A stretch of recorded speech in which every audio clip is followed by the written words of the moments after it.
હું doctor Rajni Balar medicine and orthopedic hospital સુરતથી. આજે આપણી સાથે છે મેહુલભાઈ પંચાલ, જેમને 2 વર્ષથી એવીએન ની તકલીફ હતી, જેને આપણે અઠવાડિયા પહેલા લેફ્ટ સાઈડનું ટોટલી રિપ્લેસમેન્ટ સ્ટીચલેસ MIS ટેકનિકથી કરેલું છે.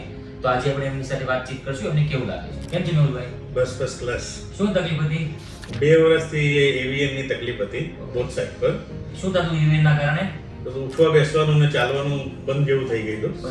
તકલીફ દુખાવો બહુ થતો હતો. ભયંકર દુઃખ. હવે તમારું ઓપરેશન ક્યારે થયું?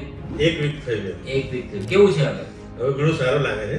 ઓકે, ચાલવામાં પણ સારું છે અને પલાટી પણ વાળી શકાય છે. પલાઠી વાળવાનું ચાલુ કરી દીધું તમે. અને ચાલવામાં કેવું, કઈ સપોર્ટ રાખો છો કે એમ જ ચાલો? ના, એમને પણ ચાલી શકાય છે. ઓકે, હવે તમે એક એવીએન ના દર્દી તરીકે બીજા એવીએન ના પેશન્ટને શું સલાહ આપશો કે કેવું છે, ઓપરેશન કરાવાય કે ના કરાવાય, ઓપરેશન પછી કેવું રહે છે અને ઓપરેશન પહેલા કેવું રહે છે? ઓપરેશન તો 100% કરાવાય, એમાં કાંઈ ડરવા જેવું કશું નથી. પહેલા મને એવું થતું હતું કે ઘણા દિવસોનો બેડ રેસ્ટ આવશે, લાંબુ 1.5-2 મહિનાનો બેડ રેસ્ટ આવશે. એવું કશું નથી. નેક્સ્ટ ડે થી ચાલવાનું ચાલુ થઈ ગયેલું અને 4th ડે તો મેં ફેક્ટરી ઓફિસ પણ એટેન્ડ કરવા માંગી છે.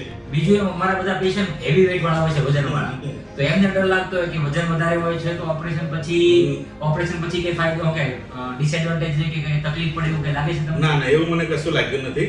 મારો 104 કિલો વજન છે તો પણ મને કોઈ પણ જાતનો કોઈ પ્રોબ્લેમ નથી થયો. ઓકે, ચાલો, થેન્ક યુ.